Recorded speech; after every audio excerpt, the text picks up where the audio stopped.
how cool is it? I always feel like I should be yelling about Lucky Charms when this music is on. Welcome to Killarney.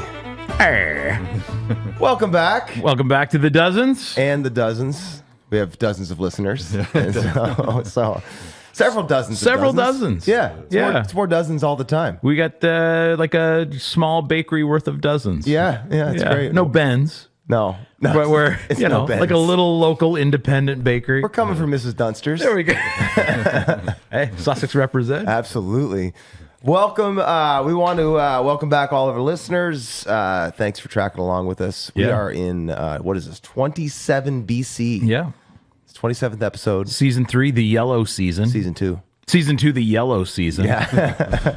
And one of the dozens reached out to me last night to say he very much appreciated the color coding. Yes. Because it makes it easier to identify which season an episode comes from in the thumbnail. It's going to be great until we run out of colors. You can't run out of color. What's the problem is going to be was that like, the purple season or the magenta season? Yeah, exactly. That's like slightly less yellow. Was it the teal season or the aquamarine season?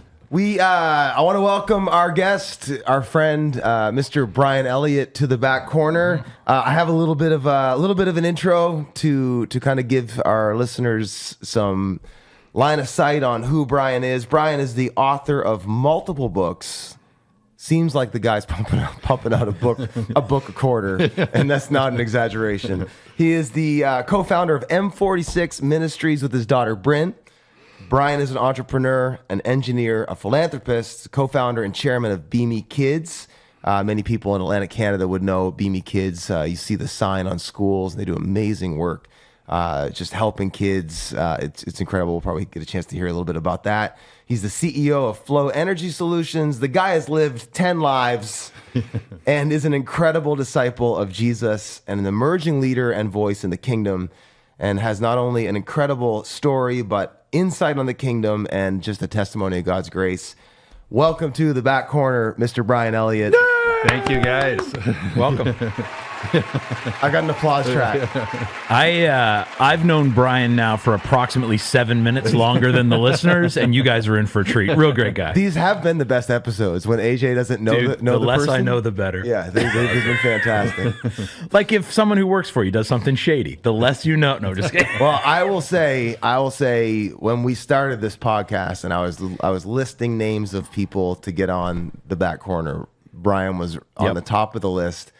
Going all the way back to 1 BC. So here we are at 27 BC. Now you're a local too. Nice, a local. And we can get you back because we're not even going to get into books 2 and 3 and 4 yet I know. today. I know. So much to unpack. It's not happening. So because your story needs to be told just in and of itself is just an incredible thing. So we're super excited. Also want to mention our sponsors today. Yeah. Do we have an official sponsor? Yeah, Harvest Women's Conference. If you're a women's, it's your conference. It is. It's coming up October something. If you're a man who loves a woman, send her to the conference. When a man loves a woman, it'll be she'll appreciate it. It'll be great. He sends her to the Harvest Conference. Actually, he who loves his wife loves himself. Do yourself a favor.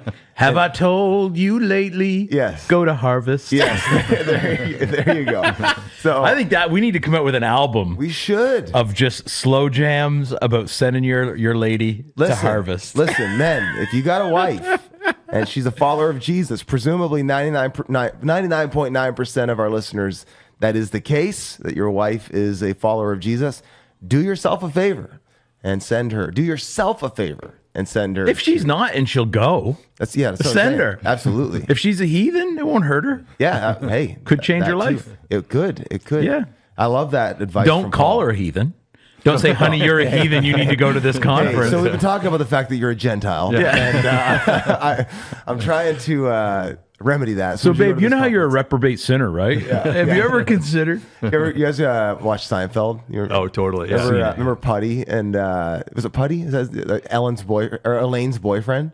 And there's this episode. He's like a Catholic, and he's like a nominal Catholic, and it's like completely just superstition. And she finds out he's a Catholic, and she's like, "Why didn't you tell me?" She's like, "I don't know. I didn't think you'd care." She's like, "Well, don't you care?" Like, and he's like, I'm not the one going to hell. It's just like this so like blank. Yeah, just this matter of it's like, fact. I'm good. Don't be that guy. Yeah, don't be that guy. Invite your wife to go to Harvest. It's good advice though from Paul. He who loves his wife loves himself. Like, Yeah. man, if you you're like you're serving yourself by seeing your wife get bettered. Totally. So it's a win-win-win. So Love it. unofficial sponsor. Unofficial sponsor today is walking.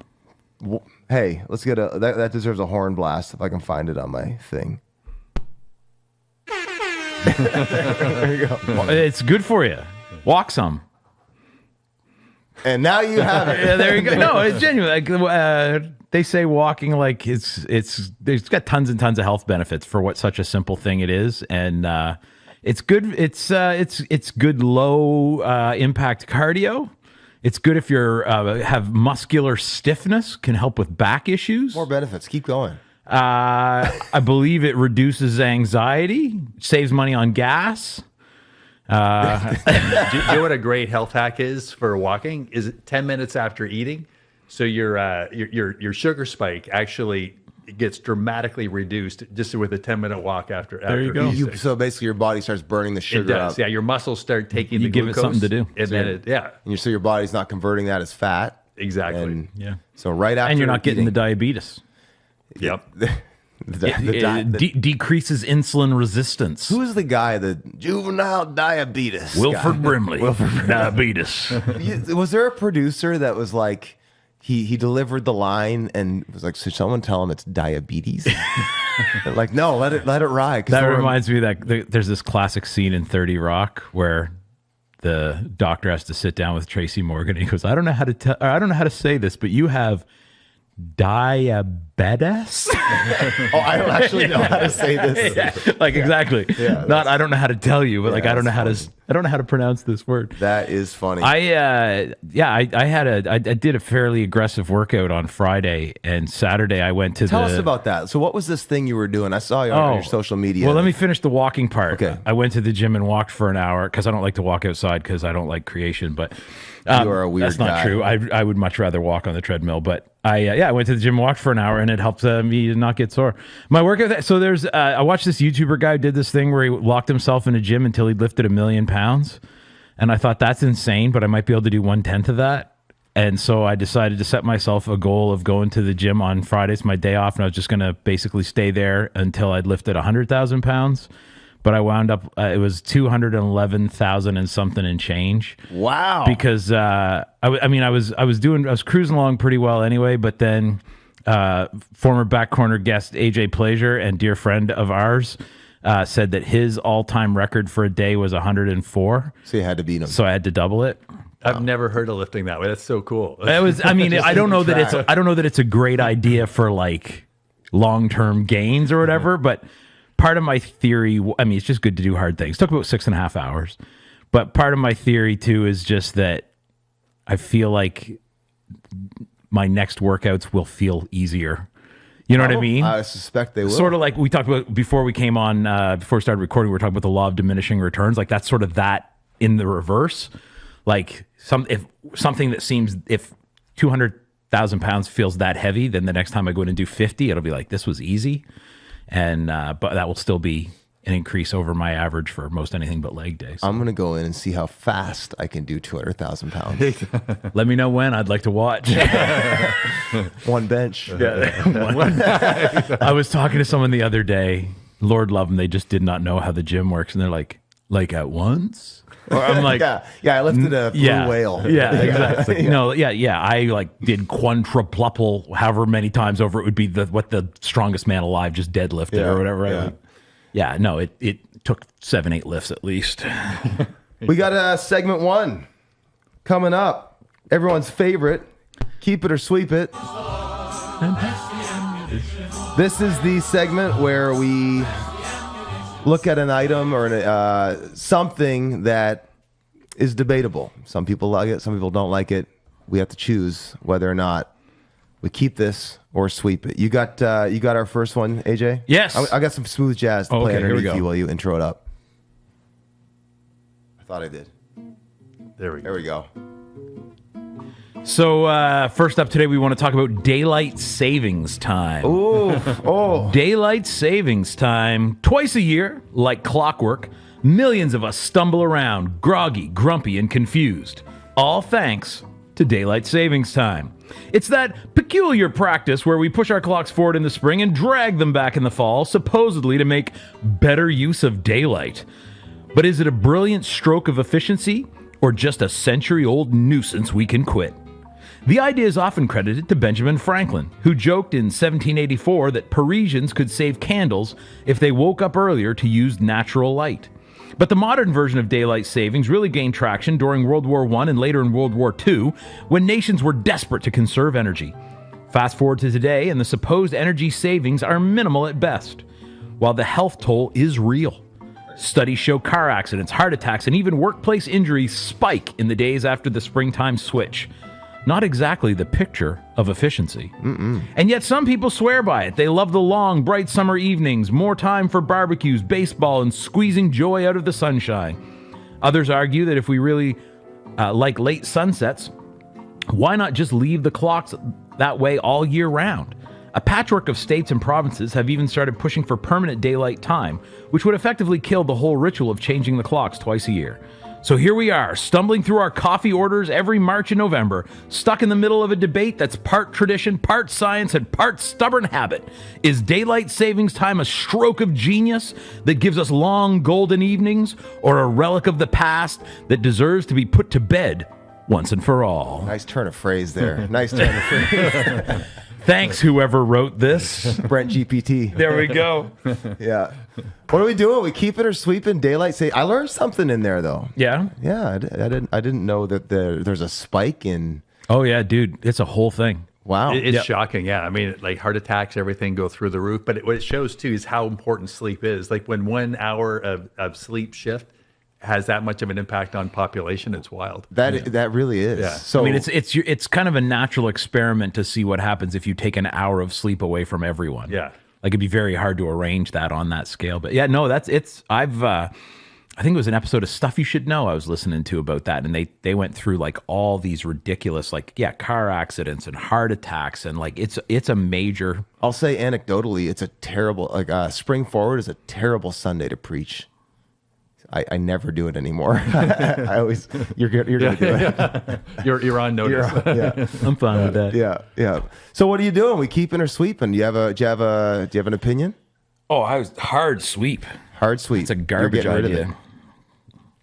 It basically came from, like, it was, some World War II, like, measure, right? I think that and income tax, both things that came in World War II, let's get rid of. Yeah. Let's get rid of. No, I don't think it accomplishes, like, how much of a slave to the clock do you have to be to think that whatever, the sun comes up an hour earlier, but whatever, the sun's going to come up at 6 instead of 7, but I have to sleep until 7 because that's what I do. Like if you really want to get up with the sun. Just get up at 6, right? And if you like to get up at sunrise, nature will ease you into that over the course of months, right? As opposed to it just being slam, an hour change right away. Yeah. No, I don't like it. I prefer the time of daylight savings time, which would be like right now. Yeah. Like I prefer it to stay light later rather than get light earlier. See, I'm the I like light earlier. Okay. Is what I like. Yeah, so are you sweeping or keeping? I've been sweeping since I first heard about daylight. I thought, what is this? Like it seems so ridiculous to me. And then even like in the business realm, because sometimes because we deal on a pretty large geography, and sometimes people do abide by daylight, sometimes it's not. So you're 2 hours different from this time zone, and then it changes. 3, and then it changes, and they don't change, and it's. I've heard it said that we'll never get rid of it in Canada unless they get rid of it in the States for that reason, because the business stuff would get so complicated. But is it Saskatchewan that doesn't do it? Well, there's some mountain time that doesn't do it. Hawaii doesn't do it because my daughter was a missionary in Hawaii for a while. And then so when I would stay there, I'd have to get up at 4 a.m. to make the 9 a.m. meetings here. Right. And so sometimes it's 5 hours, sometimes it's 6 hours because they don't do the daylight saving. Yeah. So just a small example of how. Yeah. So hard sweep. Yep. I'm going to round it out with a hard sweep. There we go. I hate it too. It makes no sense to me. I like, you hear the arguments in favor of it, and they just, again, they water. The other thought I've had too on the whole, like, okay, what if we like, because that's one of the things people are like, but if we stop, which time would we go with? It's like, I don't know. Pick one. Go or go right down the middle. Let's go Newfoundland. Join Newfoundland. Be on the half hour. That would really mess up our U.S. trade. Wouldn't it? That I would love to know the origin story of that 30 minutes. That's another sweet, probably. That, they probably love the peculiarity of that, though. I mean, if you grew up in Canada and somebody says something like 7 o'clock in Atlantic Canada, in your brain, the next thing you hear is 7:30 in Newfoundland. Yeah, Because yeah. CBC particularly was always, everything was blah, blah, blah. Blah, blah, blah, 30 in I Newfoundland. actually wish we weren't on an Atlantic time. I wish we were on Eastern. Totally. Here in New Brunswick. My calendars are always messed with that, right? Yeah. It's, You ever live on the far edge of the Eastern time zone? I've lived in Maine. Yeah. Yeah. It's profoundly depressing. Yeah, it is like, I mean, 3:45, it's getting dark in December. Yeah. I remember my kids coming home from school in the elementary dark. school in the dark. Yeah. And it is, I had a friend who went and pastored up in the county. And Aroostook? Yeah. Yeah. That's the county. Every the other county? county is just a county, but in Maine, that's the county. Well, Aroostook County. I have a solution to all this. So in my, you saw the house. Yeah. So I'm putting in this special lighting that I can do circadian rhythm. Oh, So there you go. So it'll be like more blue and less red. Then as the day goes on, it can man. I can make it more like what I would want the sun to be with more red later on in the day. It's, There you go. See, There are there's solutions. workarounds. There's workarounds. All right, we got another one. I was just gonna say, so my buddy, he's headed up there, and he asked somebody who'd pastored up there before him, said, "What's it like in the county?" And the guy said, "It's a dark place." And he said, "Like spiritually?" And he goes, "No, I just mean there's not very much day. There's not very much You're way daylight." too deep. Like it's On the flip side, though, then you have daylight till 11 p.m. in June. So I love that. Go golfing at 9. It's phenomenal. Yeah, sweeping daylight savings. You want to do All the right. second one, or want me to? I can do it. You go for it. I felt like I missed an opportunity. You were reading so eloquently, and I felt like I should have been offering some sound effects. Do you want me to some try? NPR style vocal sound effects. I'll see what I can I don't do know for if you. this write-up's gonna play ball with that though. We'll all so. find out together. All right, second thing we're gonna try to talk about keeping or sweeping, tipping. Get the tunes and the edifiers. Our speakers are called edifiers. Oh, no way. That's literally what it's written. Oh, cool. It fits How our appropriate. brand, yeah. All right, tipping. Is it generosity at best or guilt at its worst? What started as a way to reward good service has now thank grown you. into sprawling social ritual that touches everything from restaurants to coffee shops to food delivery apps. Nice. That's my coffee shop sound effect. That was good. Well played. Somewhere along the way, tipping went from a quiet thank you, slipped under a billfold to a touchscreen demand flashing 20%, 25%, 30%, all before you've even taken a bite of your food. The history's messy. In Europe, tipping was once viewed as aristocratic. Feel free to throw a sound effect in there, Brian. The wealthy tossing coins at servants. In America, it caught on after the Civil War, and by the 20th century, restaurants used tips to justify paying servers below minimum wage. That practice stuck, and today, millions of service workers depend on tips to make a living. Advocates say tipping empowers customers to reward excellence, while critics argue it shifts responsibility from businesses onto patrons, creating unpredictable and often unfair wages. And then there's the awkwardness. Do you tip your barista for handing you a drip coffee? How about your Uber driver, your barber, or the person ringing up your takeout? Even self-checkout kiosks have started flashing tip prompts, begging the question, who exactly am I tipping here? Some people see tipping as an expression of gratitude. Others see it as social pressure wrapped in a digital tablet. At the end of the day, tipping culture raises a bigger question. Is it about generosity or is it about obligation? Is it an opportunity to bless someone who served you well? Or has it become a broken system where customers feel squeezed and workers still can't get ahead? One thing's for sure, everyone's got a tipping story and everyone's got an opinion. Back to you, Ron. So what are we thinking? Keeping man. it, sweeping it? How do we feel about tipping? Well, yeah, it was funny. When you just hear about tipping generally, and this is funny, is that the Christians are typically known as the stingiest tippers. Like restaurants on Sundays are like, oh no, right? Yeah. It's I always found that like embarrassing. Yes. And so I'll always tend to, now I want to reward good behavior too. Like if somebody really is bad, then I just think I can't reward it. But if somebody's Normal good, I love to like just heap a big blessing on them too. Yes. Yeah. Yeah.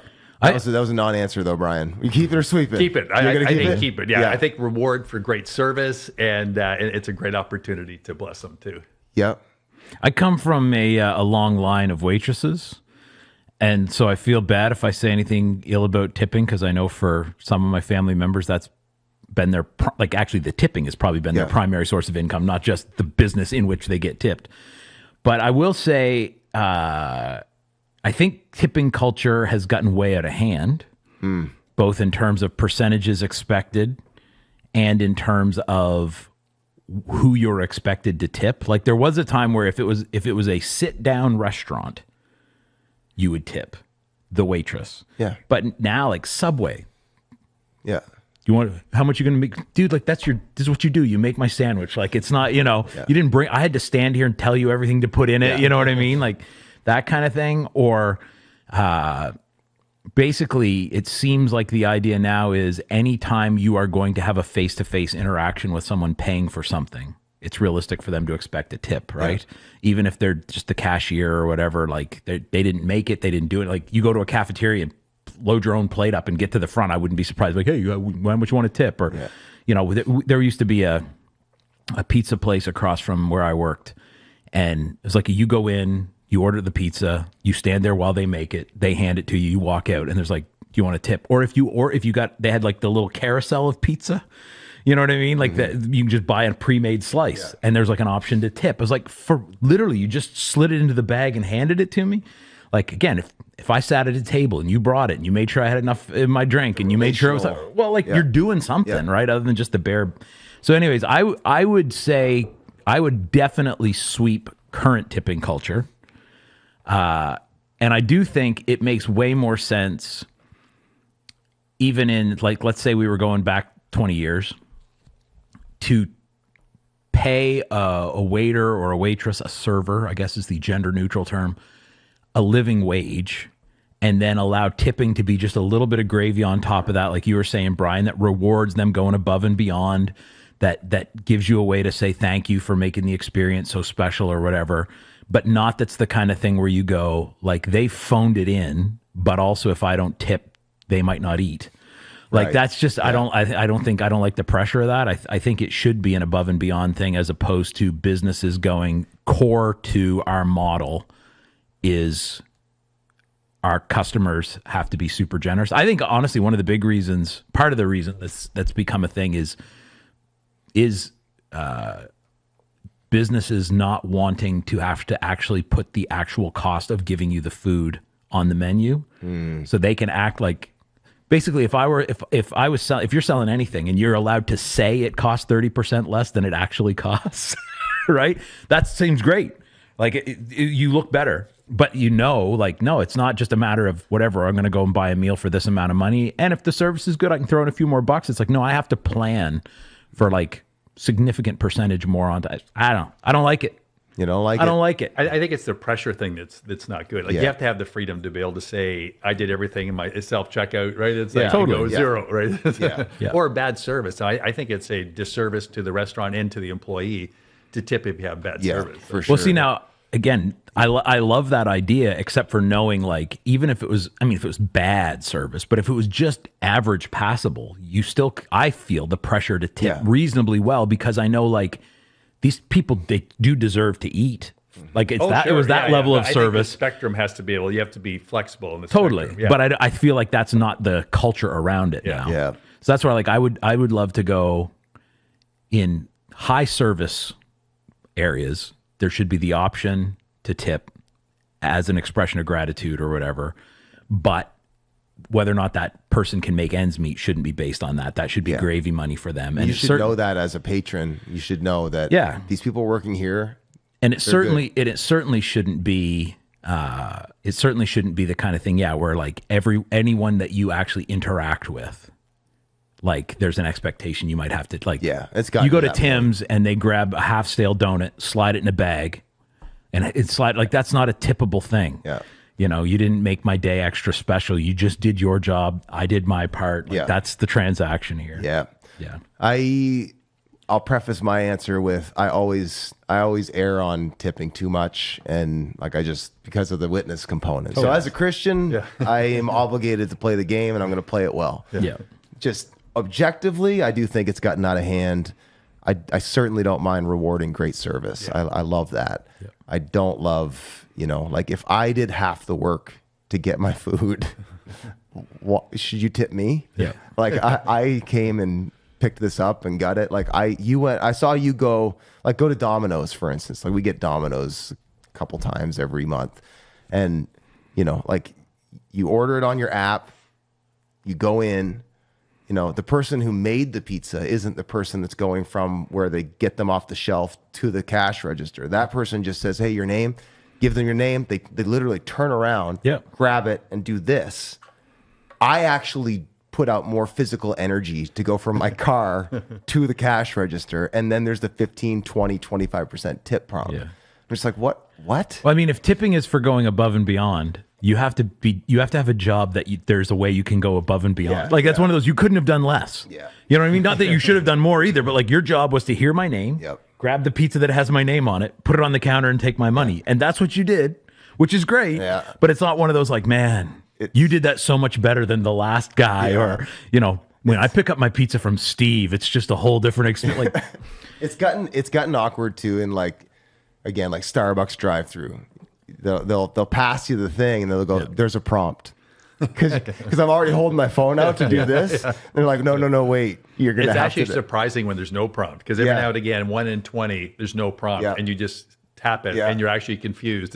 Totally. So I'm going to do, as the current system stands right now, I'm going to sweep it. But I would be happy to get back to, waitresses and waiters, who are taking you on a journey. Yep. Happy to bless that. So I like it. I feel like we solved it. All right. So moved. Next item on the agenda. All right. A little more serious, actually, item. And this is one that we're going to hit something in the news. Think of my sound effects, Brian. That's impressive. We have, I did a little social media post last week, actually, addressing this a little bit, just because there were some folks from our church circles that were wondering my thoughts and opinions. But we did say we were gonna talk about this on the podcast, so everybody would be familiar now with the murder of Charlie Kirk.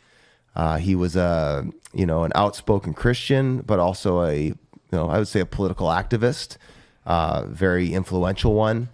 Most people know what happened to him. He was shot right out in public. It was very gruesome, very brutal.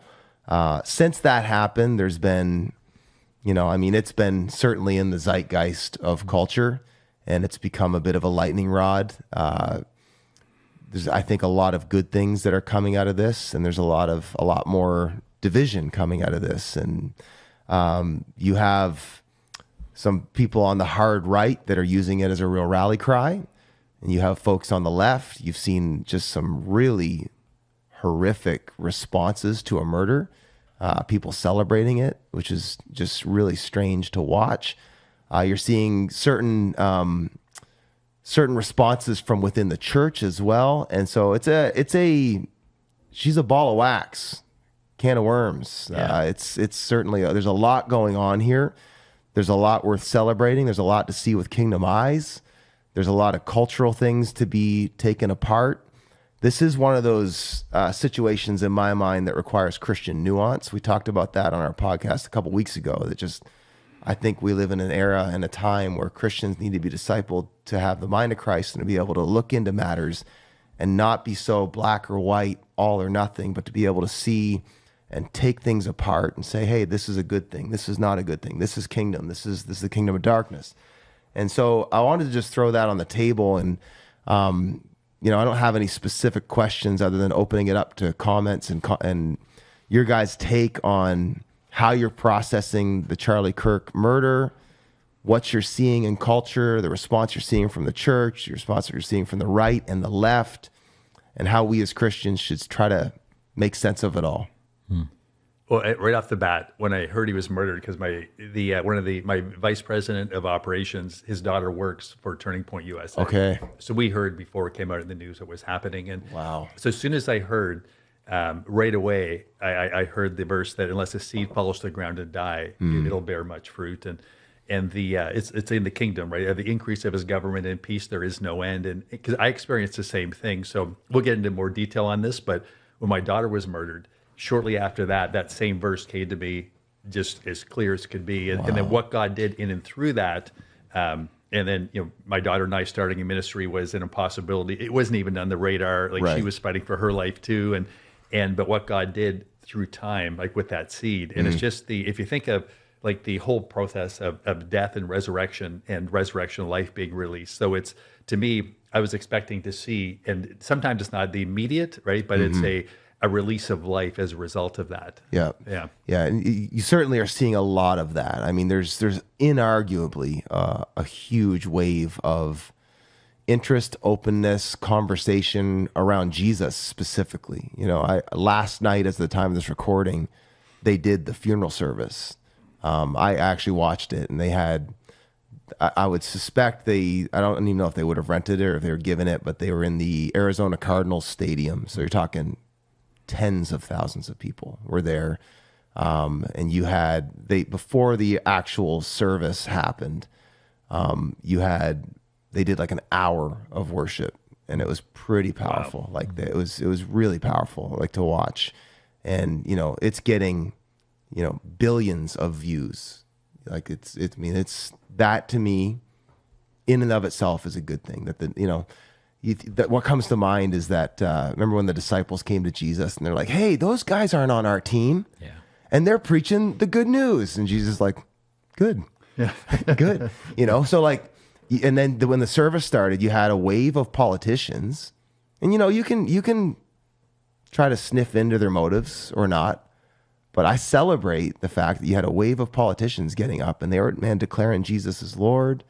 And Christ was being preached from the rooftops. And that, I've not heard, at least with that many eyes on it, more articulation of the gospel and more pointing to Jesus than I watched on that. Probably the pinnacle of it. And this is I was thinking about it this morning. This might be one of the most powerful things I've ever seen broadcast. And you guys should go watch it. Charlie's wife, Erica, she spoke, did a eulogy, and then it's so powerful. She basically says, and to the young man that murdered my husband, I forgive you. Wow. Yeah. It was actually, first she said, when Jesus was hanging on the cross, he said, forgive them, they know not what they do. And she looked into the camera and said, I forgive you. Wow. And it was like, that's the stuff, and I know we can dive into there's so much politics and kingdoms of this world and the kingdoms of darkness.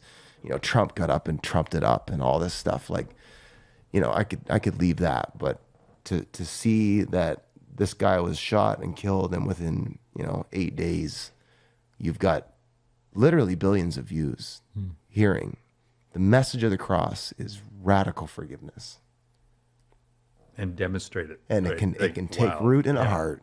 Yeah. To the point at which a woman who just lost her husband that way can say it, that was so moving. Yeah. The whole, you talked about the story where the disciples come to Jesus and they're like, they're not on our team, are they? Kind of a thing. And Jesus goes, yeah. If they're not against us, they're for us.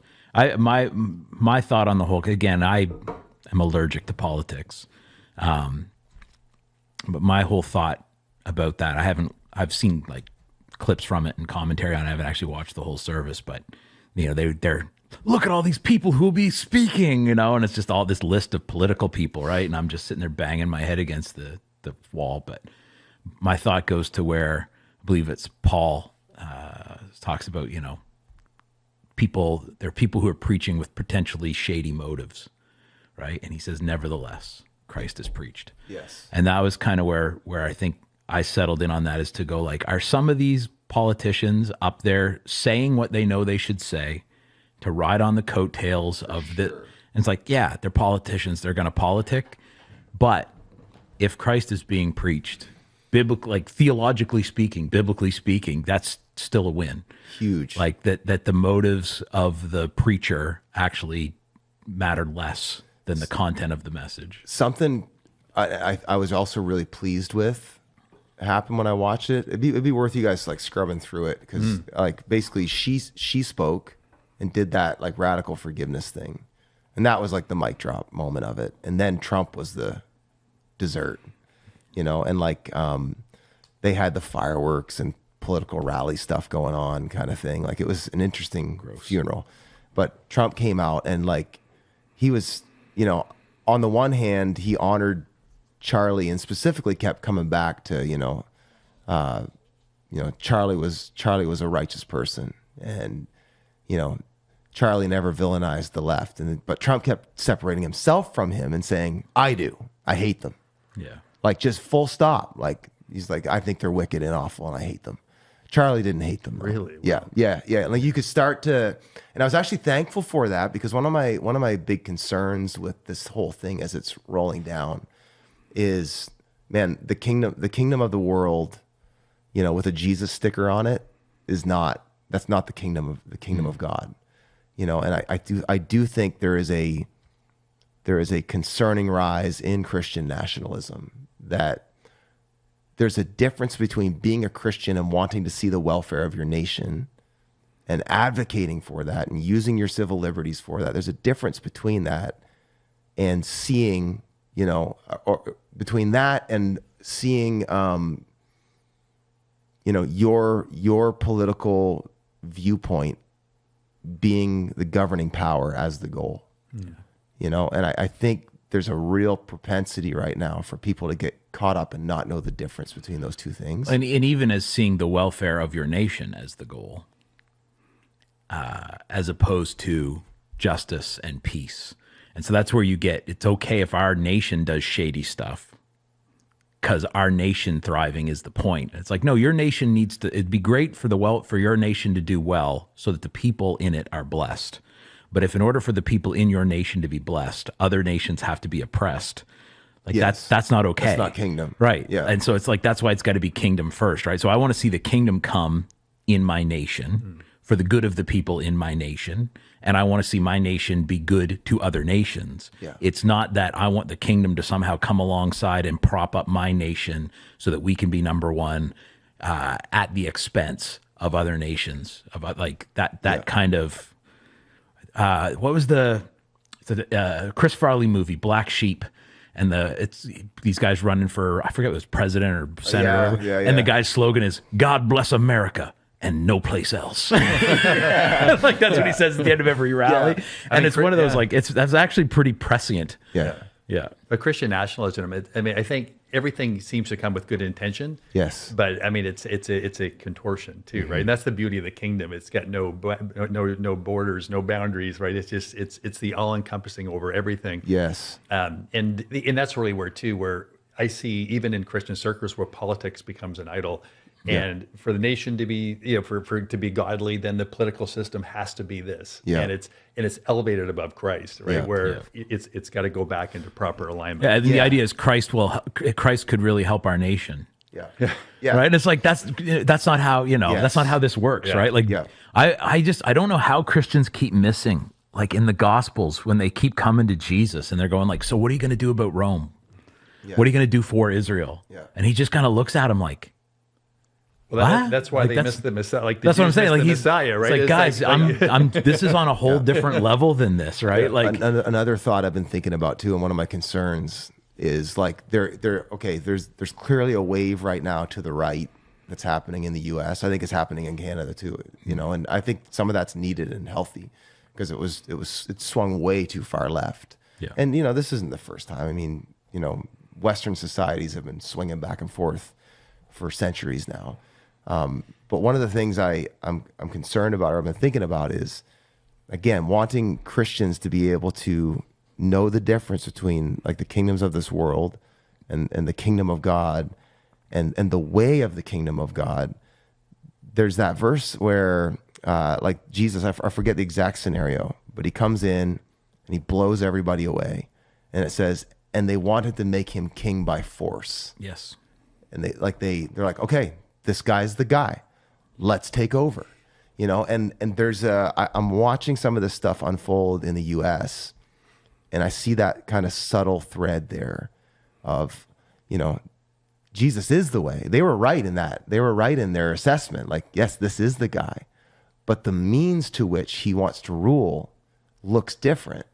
And I feel like that's the subtle deception in here. And so people wonder why I struggle with like Christian nationalism. It's because that is not the way of the kingdom. Like the Lord over, like we're going to get all the Christians in the seats of power. Well, you can't legislate morality, right? You can't. I mean, it just doesn't work. Jesus had a higher vision. That's the whole message of the Old Testament, right? Right. Like you can make laws about whatever you want, and people are still going to be wicked. Yeah, and Jesus wants like, I'll give you a heart of flesh. I'm going to give you a new heart, and it's like it's fool's kingdom gold. It's kingdom fool's gold to think that if we just get like Christian political leaders that can enforce our way of life on people, it's going to solve all our problems. And it's just not. Like the kingdom is grassroots, man. It's heart by heart. It's family by family. Well, that's you see that story, right? We're gonna make Jesus king, and he's like, they're not after what Jesus is after, right? Yes. And so using Jesus to get what you're after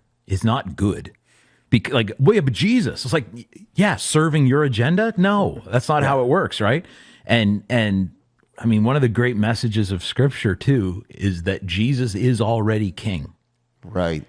Like, we don't have to get him in power. He's already in power. Amen. But if we can't pull our heads out of our own system and our own construct, right? And this is again, so many people who have this kind of Christian nationalist vibe. I'm just like, go travel, man. Go somewhere else. Like, I feel like that a lot of times there are people who haven't been many places. And just like, go somewhere else. Go to church in Kenya. Go worship with some believers in Indonesia, and realize this is so much bigger than that. Like, it would be if Jesus were elected president of the United States, or if he picked a party, became its leader, and then that party was elected to power in Canada, because we do not elect our prime minister.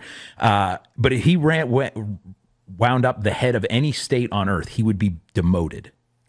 Like, that's a lower position than he currently occupies, right? Yeah, it'd be like if you were the throne of the universe. It's like if you put it in corporate terms, it'd be like going, I'm going to make you the head of marketing for all the East Coast, and saying that to the president of the company, right? And going like, no, that guy actually ultimately works for me already. Like, why would I? But I think it's this idea of following Jesus. Being Christian in the deepest sense is not about going, the way I get what I want is Jesus. It's about saying, I lay down what I want so I can have Jesus. Like, I give up my agenda. And so if your agenda is political power, then bringing Jesus in to serve your agenda is like borderline blasphemy.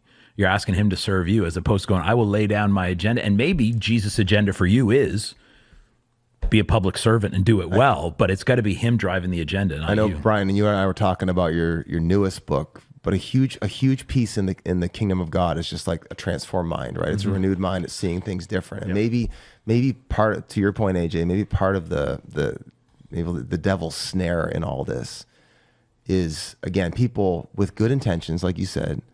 We got to get Jesus in power.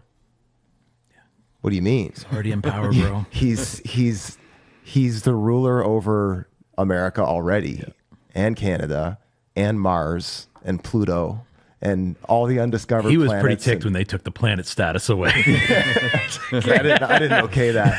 But like, just I think for Christians to again, just be careful on that, like on your But you see a parallel with this when it comes to relationships. That people think that if they, like, the reason they should conduct themselves in a godly way in relationships is so they can finally find that special someone and actually be fulfilled. Right. And you're like, no, you should do it because it's right. And the person who will ultimately fulfill you is Jesus. And using Jesus to get something else you want, I think, personally, using Jesus to get something you want, even if it's not a bad thing that you want, is still backwards, right? Yeah. You're still, any phrase, any sentence that begins with using Jesus is going to end with something bad. Yeah. Right? You don't use Jesus. Well, there's an interesting quote I heard. I can't remember who said it, but it was love God and do as you please. Yes. And Yeah. I think we might have talked Augustine, about that. I think. But what a beautiful way of looking at it, right? Because if you love God, then doing what you please will be from the heart of God. It's going to be from that agape, that sacrificial point of love, right? Yeah. Which is beautiful. Yeah, delight yourself in the Lord, and He will give you the desires of your heart. Yes. Right? Like it's that. It's interesting to watch unfold, especially as a Canadian. And I've also been aware of how much the U.S. media exports, their culture. It's wild to see. Like, there's been some people I've seen post on social media, like Canadian Christians, like, why are you waving that banner? Like even just, I don't get the exporting of. I'm a U.S. citizen, and I don't get our obsession with it. Yeah. Like I get so, I'm like, guys, we're a different country, You do have right? to get out of like Canada, and it's even exported to the UK as well. I've found, like, Yeah. I remember I was over there. I was over there like in 2022, and they were doing like BLM marches, Yeah. like Black Lives Matter marches, and it's like they don't have the same history with. Sort of. Yeah, but they not. I mean, all those colonies that all the slaves were in, those were their colonies. I don't know that it's the same as it is in the U.S. Like what caught me was not the BLM. It was the "Don't Shoot Me" signs. Oh yeah, that was the thing, and I was like, it wasn't the issue with the BLM. It was they were all carrying the "Don't Shoot Me" signs. yeah. It's like, y'all don't have guns in the whole country. Like, so When I lived showed the exportation. When I lived in Halifax vernacular for a while, we lived across the street from one of the only parks in Halifax where you don't have to have a permit to hold a gathering. And so it's right downtown. So it's where all the protests for everything happened. And I will admit, I found it weird.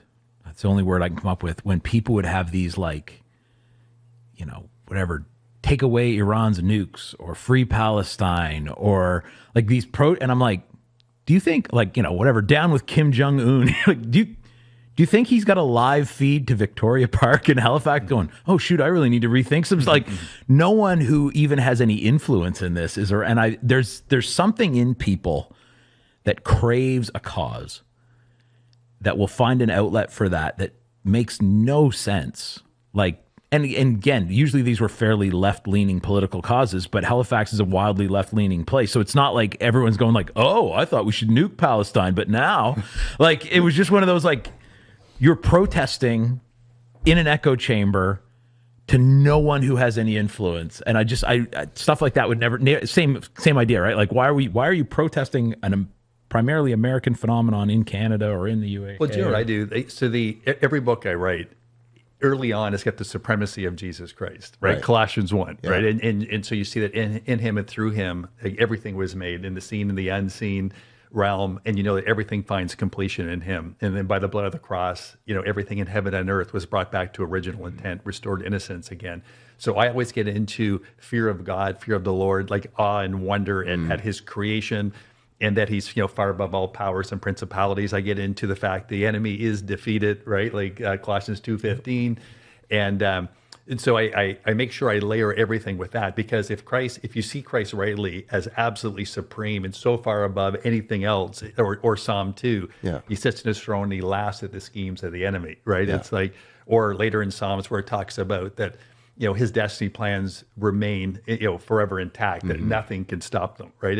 So then that provides a place of peace, right? And knowing that God is sovereign and he's over everything. Yeah. And then you can live your life, right, in relationship with him, and very sensitive to the Holy Spirit, without being pulled that, that this could overtake it, or this disaster could happen. And we talked a bit about, I've always had crazy victorious eschatology of the kingdom, and it's been burning in me for a while, right? It's like, so I don't get moved the same way as I used to. Because you're a Christian. Yeah. That's the whole point and gift of the book of Revelation.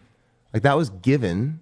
It's the revelation of Jesus Christ to be. It's given us a lens on seeing Jesus through the fluctuations of society and culture. Like it's not just hey, get ready, because someday this book's going to really matter to you when Jesus returns. Like it's already laying out like those, the powers and the trends of, disaster and like war and famine and like persecution and all these things. And then calling the people of God to see through that, to see Christ as victorious and his promise that if we remain faithful to him through that he will give us a crown of life. It's wild even to see how influenced like Western Christianity has become, that we can't even read, the book of Revelation in its original purposed context. Like it's become, again, secret knowledge for us to escape suffering. Gnosticism's always at the door, baby. It is, man. Gnosticism is crouching at your door. Yeah, it seeks to devour you, for sure. This whole tragic event and the aftermath of it too you mentioned the word polarization before, Brent, and it has it's wild to me how wildly varying an opinion there is, not just on whether what Charlie Kirk said was good or bad, but what he actually said.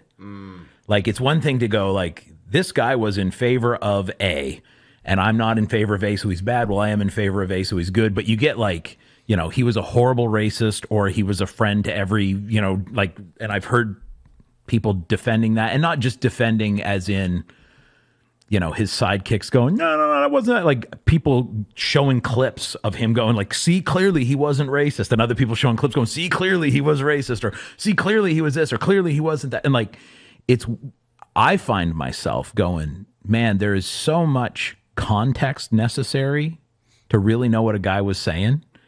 No different than the Bible, right? If you take a scripture, totally. the scripture interprets scripture, and if you don't have the overarching narrative, then you get people like,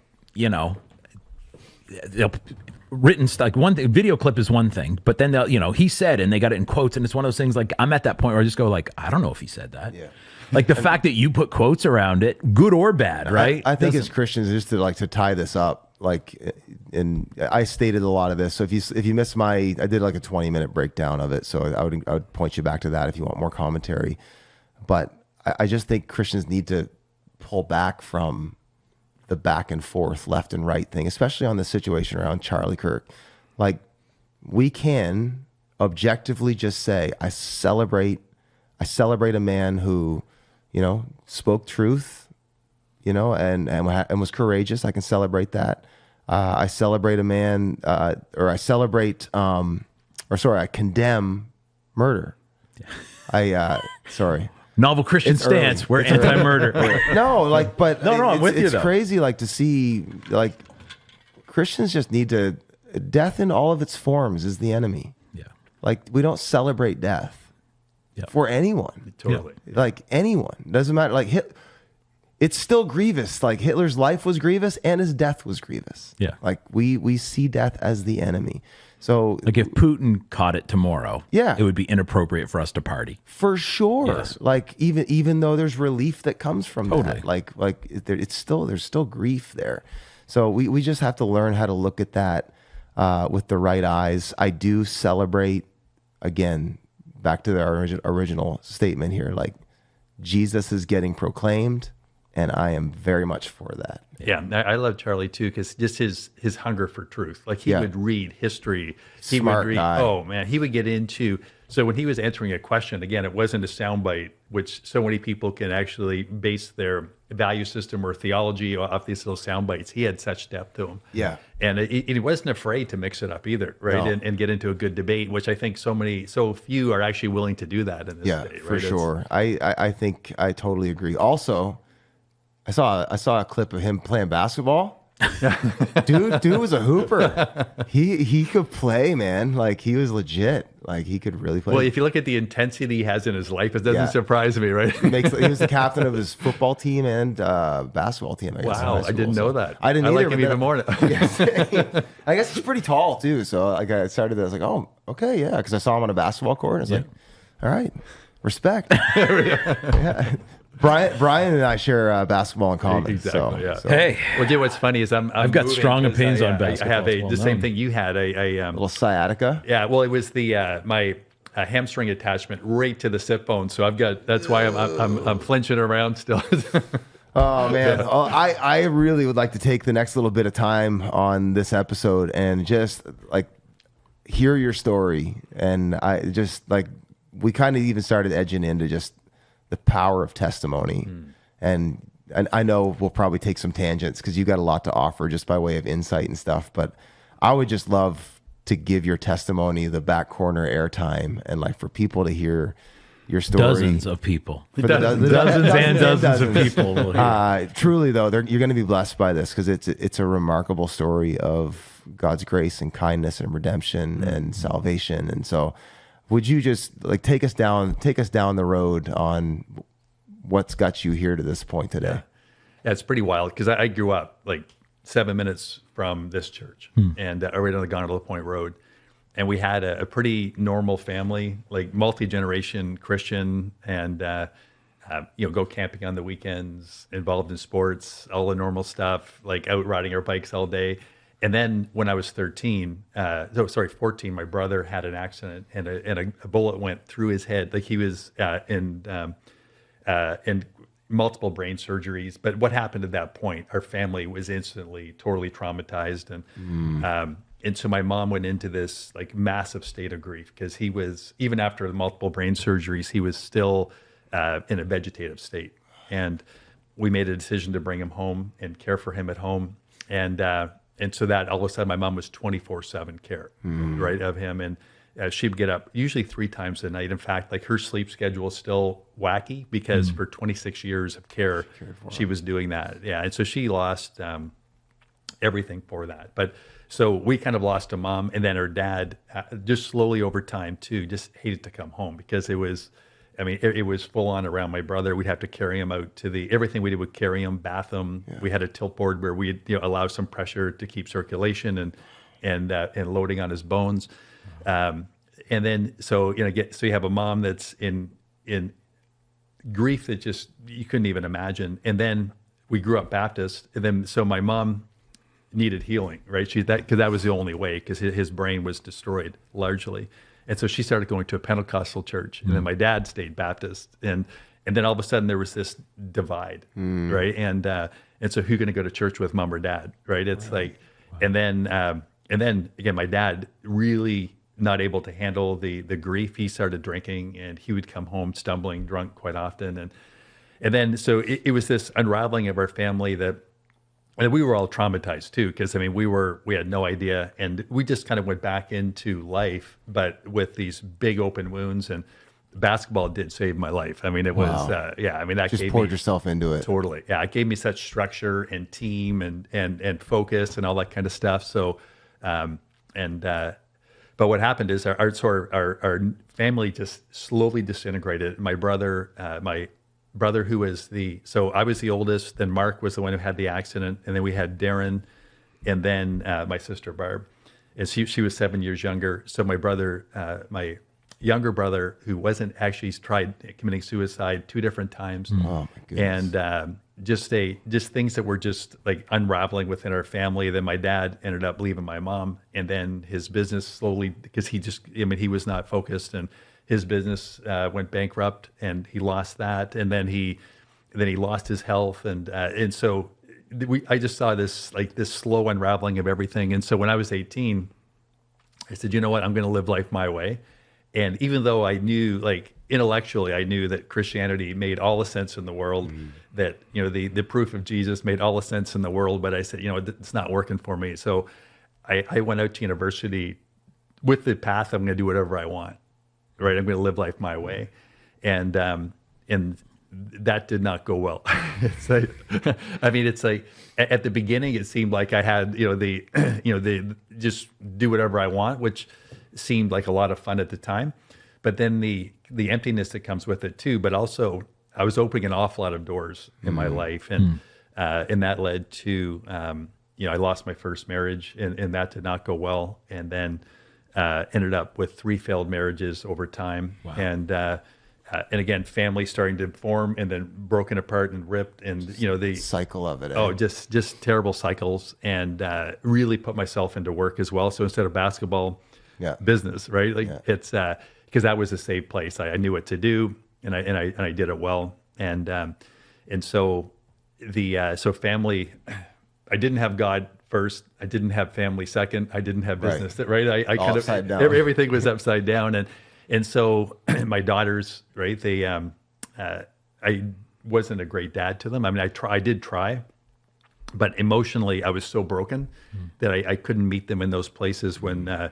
Because what's wild is how kind of how openness begets openness and trust begets trust and vulnerability. The same thing happens with wounding and brokenness, right? It just tends to propagate itself, and just like sin begets sin, right? You begin to open those doors and live in those ways, and so I just saw my family over and over just get decimated, right? It's and the impact of that too, even on my daughters, and then. In 2015, my oldest daughter, Abby, on her 16th birthday, no, maybe that was 2014, came into a pretty heavy addiction that she started escalating from pot to cocaine. And so she went into addiction care and then out and would spiral and back to an addiction care again. You guys were in Toronto at We this were in time? Toronto, yes, yeah. And then after that, shortly after, my youngest daughter, it turned out that she was into drugs as well. We were able to move much faster because it was off our grid. Like we thought that addiction couldn't happen to us, right? We're a wealthy family in Midtown Toronto, and we had on the outside everything you'd ever want, right? It's and then so that began to unravel as well. And then so I was on my third marriage at that point, and then in 2016.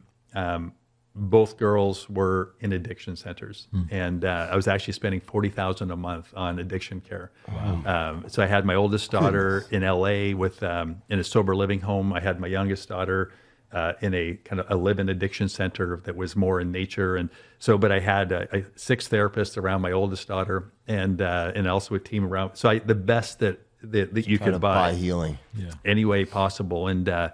And all the, CBT, DBT, this, every time of group therapy, personal therapy, everything possible. What happened is they would come out and they began to spiral again. But in the midst of all that in 2016, like the end of 2015, it was just so obvious that God was chasing me down despite my rebellion and pride and everything that I had done. Just it's the prodigal son, right? The father that's just waiting. And it was so obvious to me. And that's when I finally said, okay, I'm going to make Jesus Lord. And all of a sudden, because I would loosely call myself a Christian before, because it made sense, but I was living sex before marriage. I didn't care. I didn't care about, I would drink my face off. I would do, and it didn't matter to me at all. But then all of a sudden, when I finally made that step and said, look, I take myself off the throne of my own life, and I'm putting you there. My heart literally began to transform and change. I had a hunger for the Word of God. I read the Bible in a year, and I didn't read the Bible before that. I went to Restoring the Foundation, started to get heart care and deliverance and all that kind of stuff, and then they've got a prayer team, and so began to just everything began to change. So what was funny is I didn't really have Christian friends, and before they were fine with me calling a Christian because I lived the same as them. Right, they didn't care. Yeah. And all of a sudden it was like, man, you're actually a Christian. Oh yeah. Because my life looked different. I didn't want to do the things I used to do. And I sin began to repulse me, right? It wasn't I wasn't resisting sin anymore. I just didn't want to. And it's like love God and do as you please, right? I just didn't want to do those things anymore. And so I had friend interventions, family interventions. Really? Are you part of a cult? Are you, right? They're worried about you. Totally worried, yeah. Because I was so different, right? It was now, I mean, it's a process, but it was my heart posture totally shifted. And Jesus just took that supreme place in my heart. Whereas he was always there. I mean, but I was blind to him, and I was that prodigal off. And then I got far enough in the pig pen and eating the scraps that I didn't expect that kind of reception from God either. Where just that embrace and the love that he gave me, and how it was just such a beautiful experience. And so I just started to get such a hunger for God and a love for God in a very different way. so that's the thing, that I didn't really fall into the religion trap too much at that point either, because it was a grace process, so obvious, right? It was like totally unmerited favor beyond anything I could ever earn, ask, or imagine. But what happened is, so my daughters kept declining and going down. And then one day I was leaving, I had a company downtown. I was walking home, and I got a call, and it said, well, Abby's been stabbed. And I was like, oh boy, okay. Now consider, she's been multiple suicide attempts, like almost dead lots of times. Yeah. So it wasn't like, Out of the it didn't rock me. I thought, okay, well, this is a good chance for us to reinvent her again, to get it's a new bottom, as they say in addiction, right? Yep. We can, okay, maybe this is the turning point. And that's kind of what's going through my head. And then, so I go to her apartment, and then I saw like police cars and ambulances. And I was like, oh my gosh, this is not good. And so I was sitting there, and nobody would tell me anything. And then finally the police said, she's been taken to the hospital. We're going to take you there. And so I'm driving to the hospital, not knowing what's happening or how serious it was. And then on the news, like we're driving, and I hear, young woman taken to the hospital I heard on the news with life-threatening injuries, right? It's like some like Brutal. Yeah, it was terrible. And then we get to the hospital, and we waited there about 30 minutes, and like I was there, my wife was there, and then Abby's mom came, and then my daughter came, and then the doctor came in and said, she was dead on arrival, like she was stabbed through the heart. And what was so sad is that she lived with a broken heart, and just to think that was like just the physical manifestation of that. And I was like, so this was in 2018, so 2 years after, like, I'm yours, everything's yours, my company's yours, like it's just passing everything over. I was like disoriented, to say the least, right? And like, God, how could we have prayer teams praying? We have all this stuff happening, and I was so. So how do you process that? Like, how do you kind of, on the one hand, we know that our relationship with God isn't transactional. On the other hand, like, there's got to be that party that's going like, Lord, aren't you supposed to like fix stuff and redeem stuff? And, aren't you about life? And I mean, I went to bed that night. It's almost like my head was spinning, right? I was so confused and disoriented and disappointed and angry and like all the above. And I just couldn't imagine how this God that's so awesome and so powerful, like how this could happen to my family. And then the next morning, I woke up, and my wife was sitting beside me, and I looked over, and I'm like, I've got joy. And she thought I lost my mind, right? Like she thought really. But what happened was, I had such a revelation that God gave me of Abby in heaven. And really? It was so strong, and the Father's love. And because I was going to ask you too, like to break that down, because how have you found hope and redemption and grace over her story? Because you talked about, stabbed in the heart, and she lived with a broken heart. Like, as a dad, how have you processed that to come out with joy? That's the thing. It was a grace process again. Okay. Like it was such a revelation of God's goodness, His love, and where Abby was with her Heavenly Father, it's nothing that I mustered up or tried to. And it was God's mercy too. I had such a revelation of His mercy and His love for her. And then the peace that I had was, it was nothing that I'd ever experienced before. And obviously peace is the presence of Jesus. Joy is a person as well, right? Jesus. Yeah. And so in this realm of suffering, I was experiencing the kingdom of God, of righteousness, peace, and joy in ways that I had never experienced in the best of times. And no, people thought I lost my mind. We had therapists all around. They go, he's disassociative, he's this. And another round of oh yeah.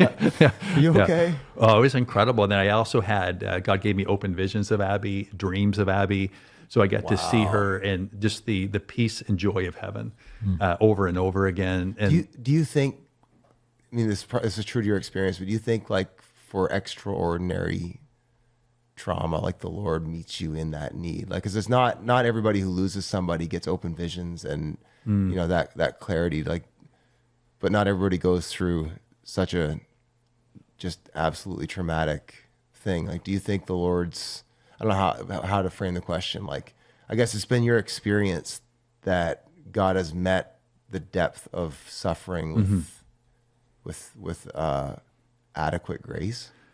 Yeah, I mean, it says that His grace is always sufficient. Yeah. Right.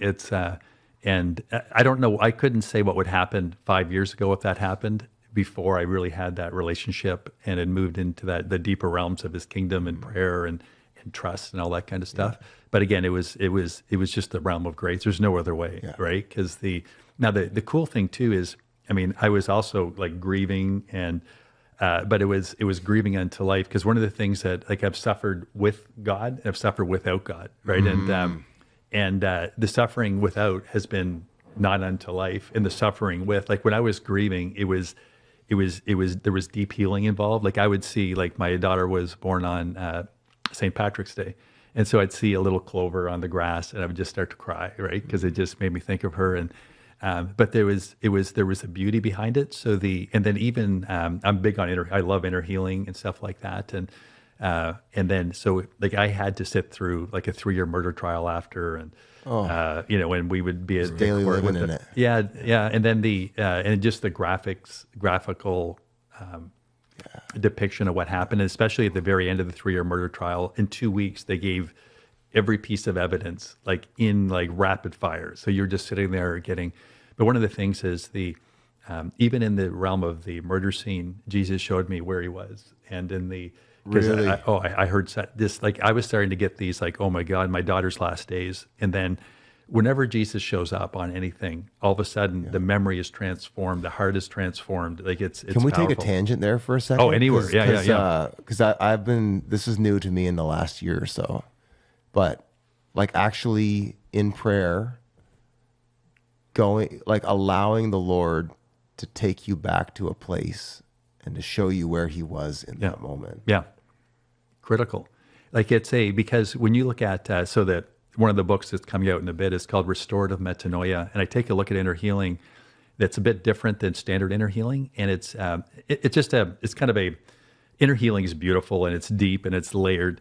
But ultimately, when we begin to see things from God's perspective, because He's in our future, He's in our present, He's in our past. Mm-hmm. So that's why you can do miraculous things in the past, because He's still there. Yes, right. He can completely reshape it. And then when your perspective changes, so that's what He did that morning. He changed my perspective on my daughter's death, because the reality of heaven basically superseded and overwhelmed the temporary circumstances on earth. Wow. And knowing that we're here, like, as mist in the air here for a while and then gone, right? And then again, the scripture hit me very shortly. It was shortly after Abby's murder that unless a seed falls to the ground and dies, right, it'll bear much fruit. And I was a little bit perplexed by it, like, God, what do you mean? What does that look like? And what does redemption look like? And what does restoration look like? Because now, it simultaneously, my youngest daughter, my only other daughter, Bryn, was struggling with addiction, like hanging out with gang members and drug dealers and stuff like that. And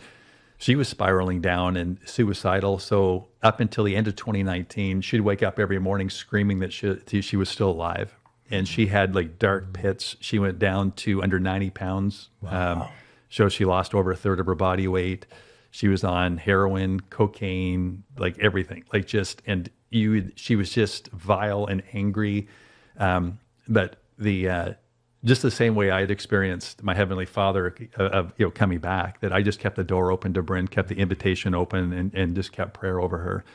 And then, but what happened with Bryn is she had tried all different types of therapy in the past too, so she wasn't going to have that anymore.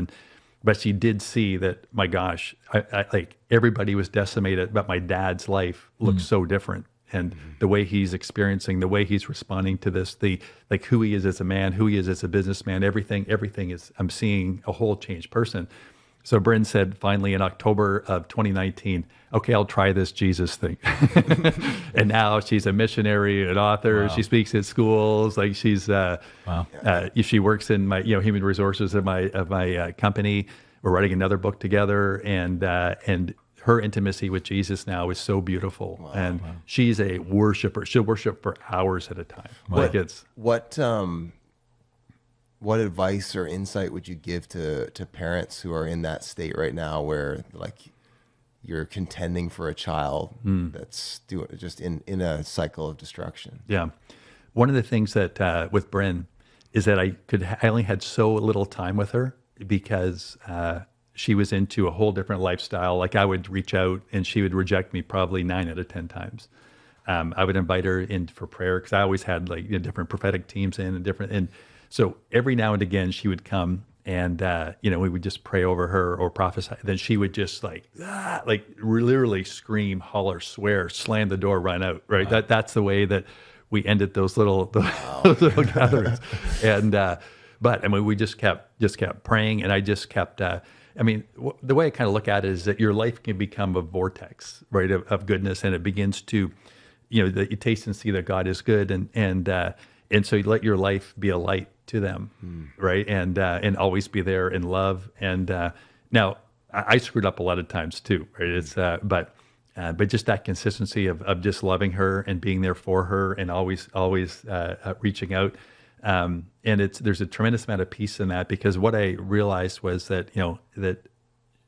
I'm her earthly father, but her heavenly father loves her infinitely more than me. And I'm here as a steward and I'm going to do everything I can to steward well. And I'm going to pray, and but there is something about living your life for God and in relative peace, compared to the situation. And that's the thing that I experienced. Like one of my very favorite words is shalom. And I say it on emails, I say it on text, because that's what I have. Because my wife now, who is absolutely incredible, and that's a whole different story. But people said, why does he say shalom all the time? Because he said it's a lived reality. Like he's been in chaos and hell, and where God's brought him to. What does shalom mean for? We have a wide range of listeners. So some that are discovering, some that are been at it for a while. Yeah, I mean, some people just call it peace. Yeah. Which is definitely like the overarching meaning, but it's the power to destroy chaos. Wow. Right? It's wholeness, prosperity, fullness of life. Like it's so packed and overflowing with meaning. Yeah. So imagine one word, you can just download that blessing and prosperity and peace and order, divine order, right? It's like and there's power just even speaking it. Crazy power. For sure. Yeah. So pick us back up. Okay, so we were in the murder situation, and Bryn's spiraling. Yeah, and so Bryn's spiraling again went on another year. Okay, this was the other thing. So the murder was in May of 2018, and then a prophetic friend of mine said, "I have a word for you," and this was June of 2018, and he said, "I'm hearing the word slash and burn." And he said, just the word you want to get, eh? Yeah. Well, because I thought years of addiction and chaos and broken family, and I thought, okay, and at Abby's funeral too. I mean, I had a worship team there an hour before I did the funeral. We glorified God. Like I was speaking like this to this church of drug dealers and addicts and atheists and business leaders and church leaders and Christians. Like it was this meld of, it was crazy, right? And they were overflowing out of the church and just really sharing like what I'm talking about today, like just the testimony of God and what He's done and who He is. And we finished with death, where's your sting? And just because that reality was so strong. And I remember people that didn't know God couldn't comprehend what was happening because they saw people that loved Jesus like worshiping gladly, and they saw others that didn't know Him could barely function, and then other people were just confused, looking all around. It was the most bizarre situation. So logically thinking, okay, well, like all this bad stuff happened, and we give glory to God.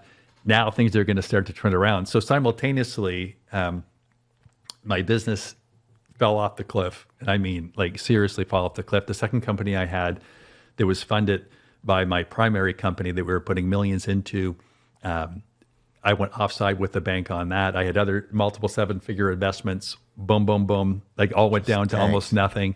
And so I had a cash flow freeze essentially. And I went offside with the bank into special loans. I had to get expensive bridge loans to try to, so that was all going in the background. And meanwhile, my marriage was unraveling. And this was after the slash and burn word. This was, yeah. I mean, everything kept going down because, and then after the, so when I came back, I expected the business was already doing this, right? So I had, everything was in the works, but then it just kept getting worse, right? And so 2018, 2019, 2020, 2021 was a plummet like this. And in fact, Chantel, she had the word plummet over me, and I'm like, but we got prayer. We've got this. What do you mean plummet? I don't like that word at all. Why plummet? And then slash and burn. But why slash and burn? Like, but I did think At some point you got to stop getting words, bro. Well, do you know what? The slash and burn was another mercy word, right? I've got you. It's gonna get way worse. Yeah. But what I'm gonna do in the midst and what my redemption is gonna look like at the end of it, right? It's like those are scary gifts, aren't they? The first ever prophetic dream I had was like, it was basically a word that it's gonna get bumpy, but I'm with you. Don't be afraid. Yeah. I'm like, can we just skip the bumpy part? And just, you be with me. Yeah. Well, I mean and so your ability to because I was comforted by the Holy Spirit, and those that have been comforted, now we comfort others, and so I'll have people call me that their son just committed suicide, or it could be terrible things, or and so that happened like 2 months ago. A good friend of mine in the U.S. His 31-year-old son committed suicide, and he was spiraling, and I was able to speak to him in over 2 to 3 hours. And the peace of God just poof, and all of a sudden he saw everything differently, and because he was just getting people, saying the normal things that it's going to do, but somebody that's lived through it and been through that, I mean, you can just accelerate healing and revelation, and there's so many things that can happen because it's again, the word metanoia is not repent, it's changed the way you think. It's a new perspective. So whether it's inner healing, shifting to see divine perspective from God's perspective, and I think the other big thing is that the goodness of God. That every book I write now, the goodness of God just goes whew, higher. Wow. And it's because you can't exaggerate the goodness of God, right? And you can't exaggerate his grace. You can't exaggerate his gospel. Like, it's all so good and so incredible. And the supremacy of God, I just keep seeing him as this, whoa, like the fear of God just grows. And it's, and then, so when you're talking to somebody, you bring all that and lived experience and the love of God, because it's the authority of it, right? Like that's what they marveled about Jesus. He speaks as one who has authority, like this is lived experience, right? Yeah. So things are slashing and burning. Yeah. And plummeting. And plummeting. Any other words? Yeah. Well, then, so at the end of 2019, so Brent said, I'll try this Jesus thing. And so I took her to a deliverance session, a friend of mine who I know who is amazing with that. And so, and I knew it was going to work because authority of Jesus, right? It's going to work. And so we go there. And again, Bryn's life was like, I don't think I've ever heard of somebody more demonized than my daughter. Like, she was just, her eyes were black. Like, she was like, she looked like, I'll show you guys a picture after. Like, she looked like hell, like just, and like imagine screaming that she would word curse herself all day. We'd be blessing her. She'd be going, like, she would be screaming out loud. She had bruises all over her body. Like, she would throw herself on the floor against walls. Like, she was just legit demonized stuff. Oh, yeah. I even heard her voice change. Wow. Like I said something to her, and all of a sudden she went calm, and I had chills all over, and you could tell like she was. Oh yeah. Somebody else got in the driver's seat for a minute. She was over in the passenger seat for a bit. Exactly. And so I mean, so I've experienced all that stuff. So what's so cool about that is, like, so my daughter was at YWAM, and there was a YWAM leader there, and she goes, "Oh my God, there's this lady, and she's so demonized. She's like almost 30. Her health is destroyed. She just got mugged and robbed and beat up. She's got cancer. She's lost her hair. Like, she's tortured. She can't sleep. She's this. And Brent smiled and goes, "Get her talk to my dad. He won't care." Which is neat, because when you've been through it, it doesn't faze you anymore, right? Because you've seen what Jesus has done in and through all that. So Brent and I went to this the deliverance, and she came out, and this lady prophesied over her and told her all these things about her life, and that she had never told anybody. And she was like, "Dad, how did you know all that?" And God was speaking to me, and so she had this bit of hope in her. And there was a change for sure. And then we go for lunch, and she's like, "Dad, the voices, they're all coming back." And I'm like, "What?" And she said, "The voices, they're all coming back." And she was freaking out because she thought this was finally going to work. Yeah.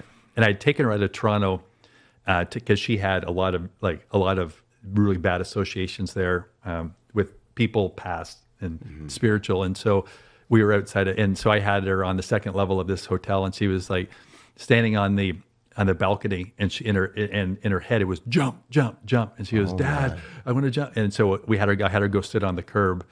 And then I took her on a trip. And I said, so I had it all planned for after that. We just flew into the U.S., no destination, no nothing, no hotels, just flew in, father, daughter, I'm staying with you. And I left the company. I said, guys, I'm going for an indefinite amount of time. Wow. It's just me and Bryn. And then what was wild is we had some crazy, beautiful times. We had some like really dark, like scary times. And but what happened is that we just kept kind of going up, this little notch up and up and up. And and then we got her at the end of 2019. We got her life coaching, a Christian life coach who was a prophetic again. And early on in the life coaching, they saw that Bryn was going to be speaking, and everybody was going to be crying and cheering as she shared her testimony. And we're like, they had a vision of that. A vision. For her, yeah. And at the time, Bryn was still a train wreck, right? And I mean, like she couldn't even function in life. Like she was incapacitated in every way. And How old is she at this point? 19. Okay. Yeah.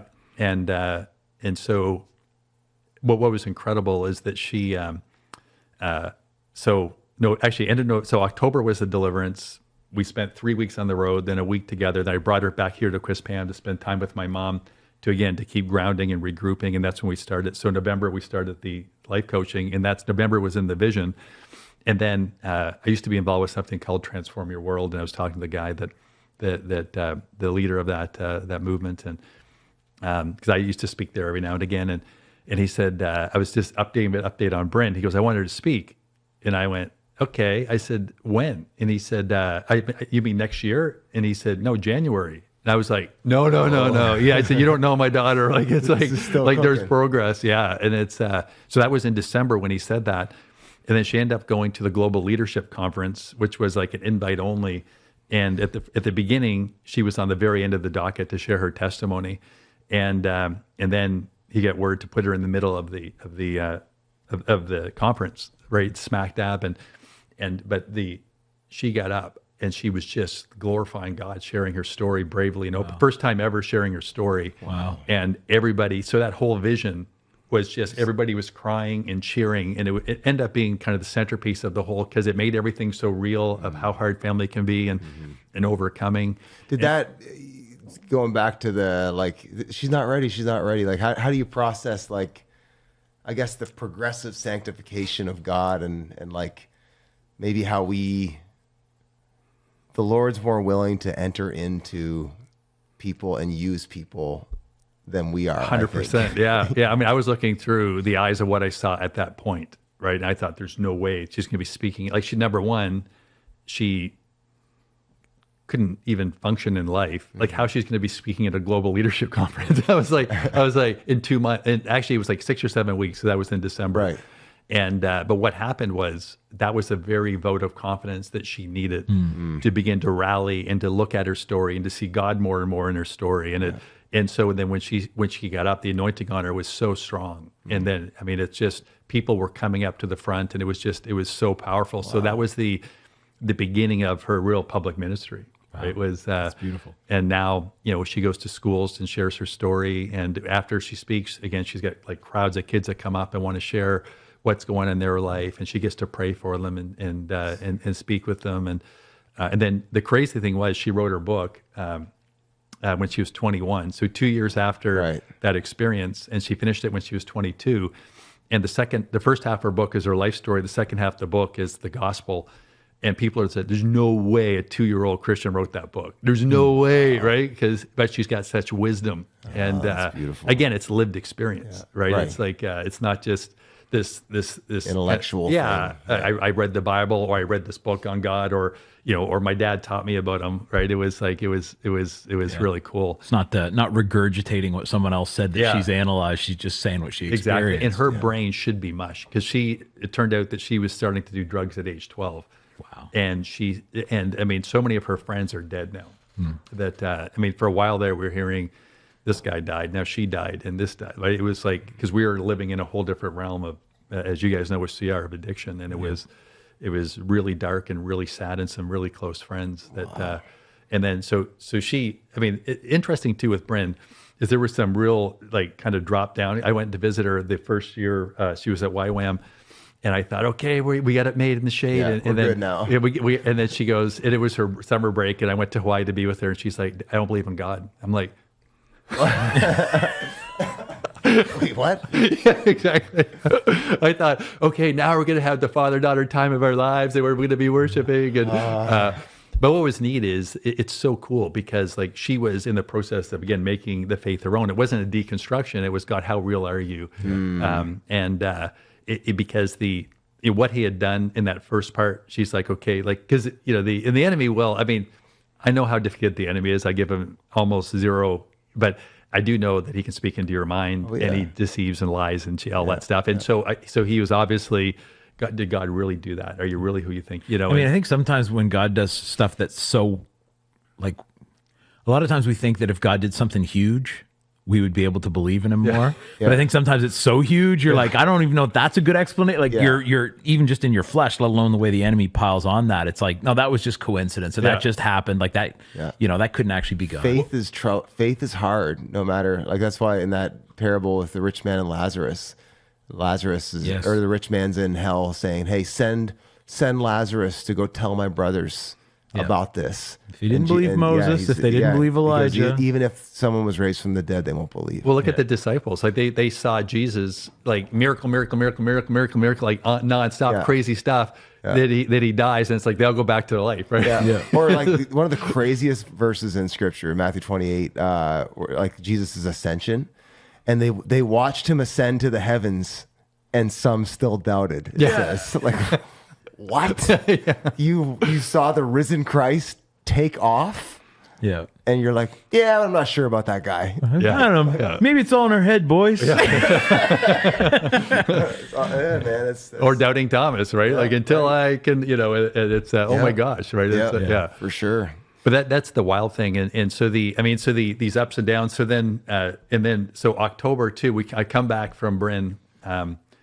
And we were on that father-daughter trip, and we were getting ready to go on our second phase. And then my wife at the time, my third wife, was like, "I want a divorce," and it keeps coming. It kept coming, and the toll the murder took on her and on Bryn's birth mom, and it just like she couldn't go back to work for a year and a half, like not even partially, and so but it was just destruction everywhere, right? Just everything was falling apart, and I mean even.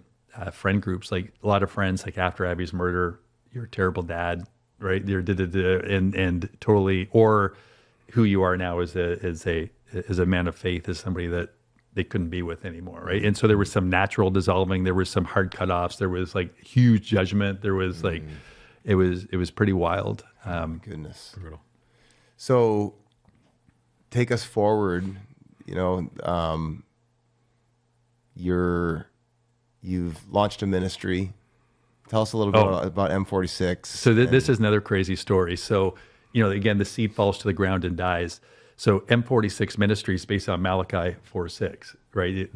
Turning the hearts of the children of the Father and fathers to the children of the Father. So whole Holy Spirit turning hearts to Him. He turns our hearts and He connects and redeems and restores. And but what was wild is again like the thought of doing a father-daughter ministry, because we were at death's door for most of our lives, right? It was like, it was not good. And, but what was incredible, actually, if I just back up a second before then, one of the things that when they were in addiction center, what came out was that they were, Abby and Bryn were both sexually abused from age 2 to 10.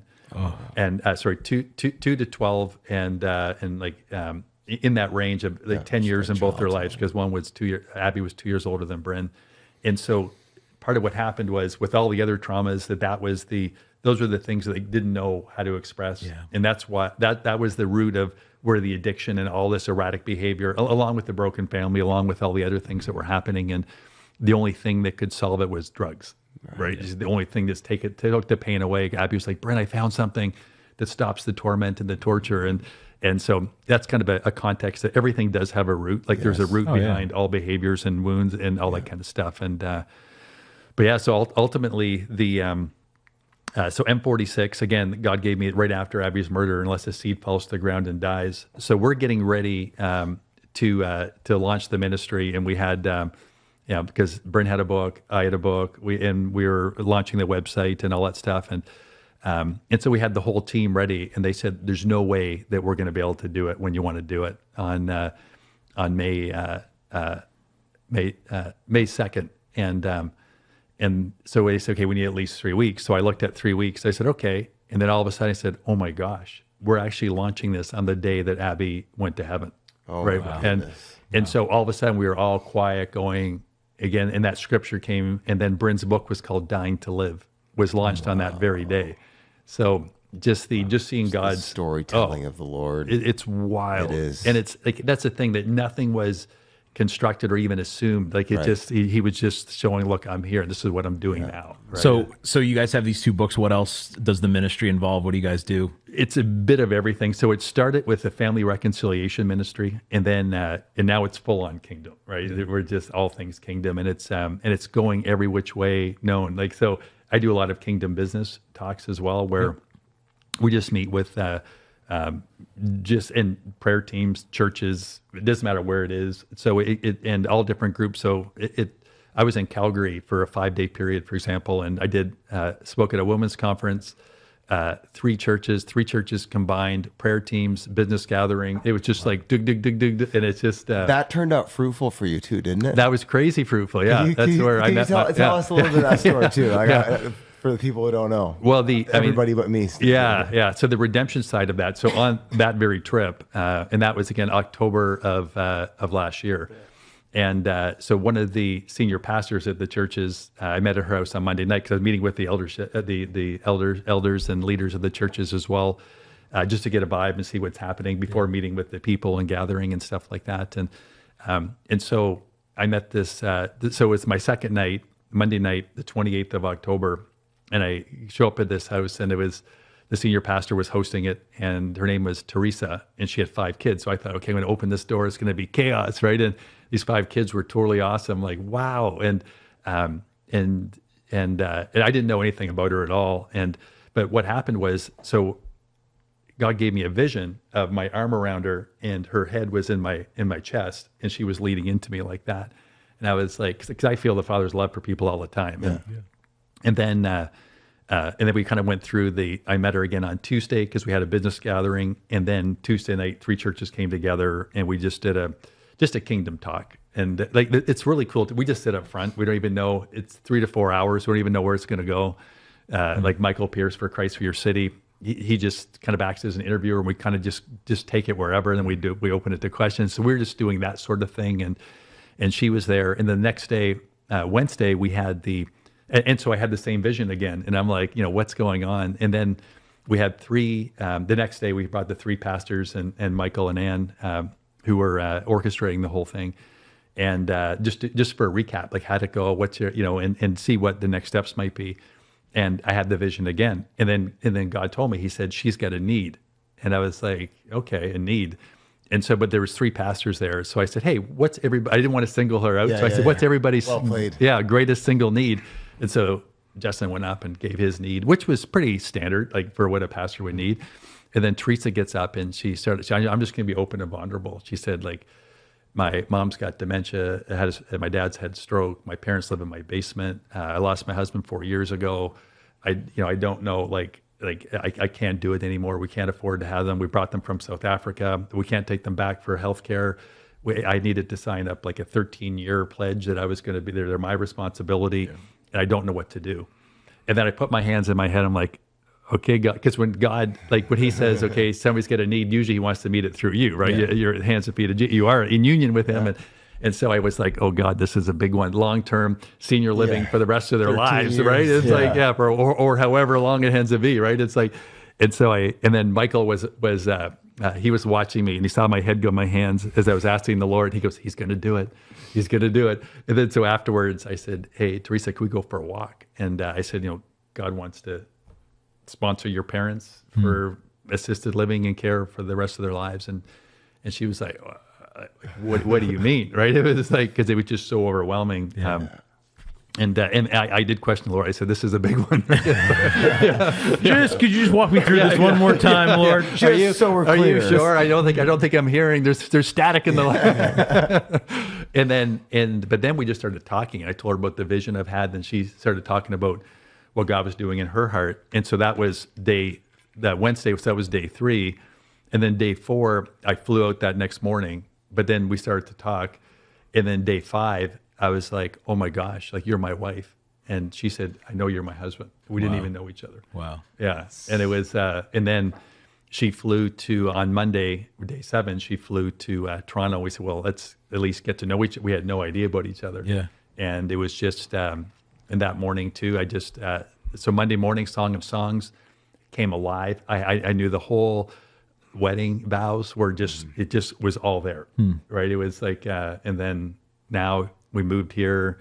We have 6 kids together. Wow. Like just the redemption story is nuts. So I lost 1 daughter. I have 5 kids in place. Like it's, so what God's doing, not only the multiplication of the story, the ministry, bringing help in life and glorifying God in all those different realms, but, and I didn't expect any of this, right? Wow. I hadn't dated since my wife said I wanted a divorce back in 2019. Yeah.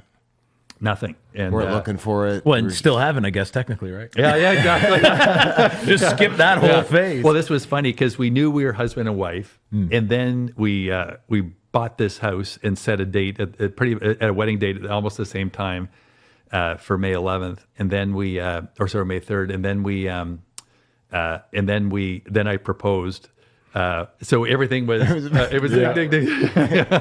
We got all this stuff set up. Do you want to just go ahead and get married anyway? I mean, we might as well. Yeah. It was so weird because so many people couldn't understand. We couldn't understand it, but it was so obvious. And then we were looking, okay, do we live in the U.S.? Do we live in, because we could really live anywhere we wanted within reason, but for tax we couldn't really go to the U.S. And then we were away together, and I said, what about New Brunswick? And our spirits both went boom, and we were like, New Brunswick, right? It's like, it's the last place I expected to go. And then the crazy thing is, the Lord clearly loves you. That's why he brought you to New Brunswick. That's right. Well, and then even where we're living, because I called my sister, I said, guess what? We're coming to New Brunswick. And that was right after, because the morning we had the revelation in New Brunswick, we called my sister. She goes, I have the perfect house for you. And then the real estate agent that my sister used was a lady that lived beside us growing up, who's known me since I was 7, who happened to know every square inch of this house. The bar goes, I know the perfect house for you. And we bought it the next morning. So 18 hours, and the house was on the market for a year, and just waiting. And it's an absolute perfect place. Like it's incredible. So just how everything just like, it's beautiful. And so this last book that's being written right now, basically I go point form, like dug, dug, dug, dug, dug, dug, dug, dug, dug, dug, dug, and then redemption story, dug, dug, dug, dug, dug, dug. So it's just like darkness to light, darkness to light. And if people want to find out more about your ministry or get your books, where do they find that stuff? So it's M as in Malachi, M46ministries.com. M46ministries.com. Yeah. So we have the As in Heaven podcast, Father's Pursuit podcast. And we give everything away for free too, because so like all the books are there, free download PDF, and we put them on. If you want hard copy, we put everything at the lowest price that Amazon will take. Nice. It's been cool to get to know you, and and I don't know Tess as well, but just even hearing like how God's bringing redemption and blessing to both of you through each other is just like it's crazy. It's so him. Yeah, it is. He's just, because she wasn't looking either. She thought she'd be single for like rest of her life, right? Like she did not expect this. So. Yeah, neither one of you were. Yeah, and just to see just the way that God can weave a story together. And he said, my last book, meaning your most recent book, but like your story's still being written too. Well, that's the thing, that every book I'm telling more of the story because there's more redemption. Yeah. Right. The because More Than Gold was the first one, kind of the foundational testimony, and then As in Heaven, it's spread out through a pretty big book, and then there's a different aspect of my story in the next book, Ascension, and then another aspect of just another realm of redemption in the next book, Awakening, and then it's alive and growing. Beautiful. Yeah, I get around Bryan, and part of me wants to write, and part of me wants to like put my head in the sand. Well, once again, you find yourself at a table where you're the only guy who hasn't written a book, Brent. Time to get on it, man. I know. I actually outlined one the other day after we met. Sweet. I awesome. had an idea hit me, and so anyway, but we'll see. So cool. We'll see what happens. But we usually this has been fun. Yeah, thank you for sharing. Really good. We got to get you back, because I'd love to get into some of the meat of some of the books that you've worked on and stuff. Like we just basically scratched the surface. Yeah. But we have a quirky way to finish the podcast. A little tradition around here called, it was called Mount Rushmore. It's called the Mountainous Top Four because they're tariffing us. Yeah. So we're not importing American constructs. Some good Canadian Mountainous Top Four. Today I thought where Brian's an entrepreneur, engineer, like you can hear the mind behind all of it. But I thought we'd list our top 4 inventions. Top 4 like that we like the most, not that we invented. It could be. Brian might be able to list his top 4 inventions that he's done. I don't have any inventions, but yeah your top 4 inventions that of all time. So you want to go? Yeah. I have 2 lists because there's the ones I think are probably the best, most important, and then there's like the ones that bring me the most joy. So I mean, you got like fire, refining metal. Fire's not an invention, though. Making fire is an invention. No, not including God's inventions. The process for humans making fire. Okay. It's a what's the word for that? It's a utility patent, not a whatever. Anyways, and the wheel. But I mean, those got to be in anyone's actual, human history list. For me personally, I'm going remote car starters. Hey, because I hate a cold winter morning. And protein shakes, because that's the only way I have any hope of getting enough protein. The Kindle app. I bought a Kindle reader recently. Yeah? Yeah, it's excellent. I have a Kindle, but I prefer on my iPad using the app. I like, I don't know, something about that. I like to be able to scroll. I think my brain doesn't realize I'm reading a book if I'm scrolling as opposed to page turning. That's so funny. I can put it in whatever size font I want. There's also a font called Open Dyslexic, which makes it's weirdly shaped letters that are easier for dyslexic people like me to read. And I would do a lot less reading than the not that much reading I do now if it wasn't for the Kindle app.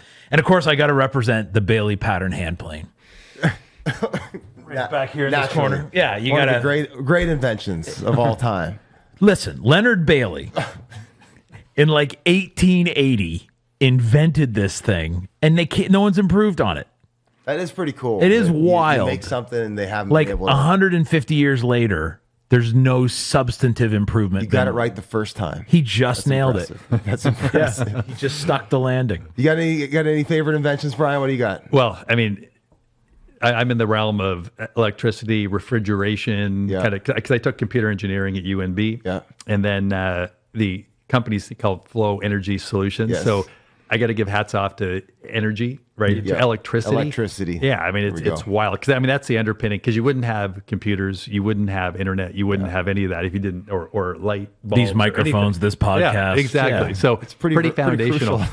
And then because my business is in supermarkets, how could I not say refrigeration? Yeah. Right? Absolutely. Like food preservation and all that stuff. Which also crucial to society. Oh, totally. Refrigeration is that's a game-changing invention. Yeah. Totally. Yeah. Yeah. Again, my company. Yeah. And, and then really there's nothing that doesn't happen without computers. But I think what's going to be the coolest invention is when quantum computing comes out, right? Where you have the 0 and 1s to something that can be both at the same time, 0 and 1s, that allow a parallel of possibilities to be run millions of times faster than our supercomputers now. Because that's going to unleash a whole different realm of just sophistication. That's going to allow for breakthroughs everywhere. The only thing I don't know what's going to happen, because you're not going to be able to encrypt anything anymore, because it's going to be able to break any encryption, right? It's like, so it could be worse than better. Exactly. Yeah. That's the thing. Like less AI secrets, I guess. Yeah, exactly. Yeah, you better be very transparent leading up to that. But that's where the one world government's going to come in, because they're not going to be able to keep secrets from each other anymore. Yeah, right. There you go. Where's the tinfoil, Brent? Give me my tinfoil. Yeah. And then inventions personal. I love coffee. Like I experiment with coffee, because when I first got my first espresso machine, I had my weight, my scale, right? And I had my grinder, and I was dialing in everything like that. Then I went to, like French press, AeroPress. Like AeroPress is my go-to, and I play with it and all the time. And right now I've got 5 different beans on top of the AeroPress. But now we're getting in the new place I show Brent, we're getting this Miele. And it's got an espresso machine, and it's got these 2 things that come down. So from my phone, I'm going to be able to go from my bed and then these two things come down to whatever cup size, and then you can program whatever you want, right? And so it's madness. So I think Madness. that's pretty cool innovation. And there I am just counting 14 squeezes of my grape Kool-Aid. I got my K-cup. 1, 2, 3, 4. Oh, I got her dialed in. 13, a little weak. 15, it gets syrupy. 14. That's the. I'll go. I was gonna go electricity as well, but we'll stay in the Benjamin Franklin lane. That is a great biography, by the way. You ever read his by what's his name? The guy, Isaac or Jacob. Walter Isaacson. Sorry, Isaac, Walter Jacob, Isaacson. Abraham, some patriarch. He does all the biographies. He's got one Okay. on Steve Jobs. Anyway, the Benjamin Franklin one is worth your time. Benjamin Franklin does seem like one of those historical figures who, to some extent, does live up to the hype. Oh, dude. Like he genuinely was a fascinating guy. it Did doesn't- tons of weird stuff. And Popular stuff isn't even like, Yeah. it's not scratching the surface. He's got hundreds of like inventions that you don't even know he did, like bifocals. And didn't he invent like the postal system? That Like- was going to be my thing. Sorry. It wasn't going to be electricity, but mail. Mail. There we mail. Duct tape, Yeah. great invention. It's just doing a lot. You for want people. a fun duct tape fact? Yeah, always. So people call it duct tape, like quack quack, and then people always DCT. correct and say it's duct tape. Yeah. But the truth of the matter is, it's a horrible thing to use on your ducts. You actually use a metal flashing tape on duct work, and it actually was originally called duct tape. It was used to tape closed. Clothes on ducks? No. Ammunition cases in the Vietnam War. To keep it watertight. To keep it watertight, and they called it duct tape because the water rolled off it like off a duck's back. And then when the vets got back from there, they're like, "Dude, that tape that that was good for everything." And so I don't know why somebody decided it was called duct tape. But anyways, next time you call it duct tape and someone corrects you, tell them shut up. You know your history. There. Belts. Oh yeah, Belts are great, and bow and arrow. there you go. It's been putting food on the table for human beings since before we. Yeah, I gotta get a bow and arrow so I can get one of them deer that's in my front yard these days. We call them venison. We call them I'm from deers. Sussex, buddy. We call them deers. That is our time today, Brian. Awesome. Thanks, guys. Thanks That was so much, cool. Brian. That was awesome.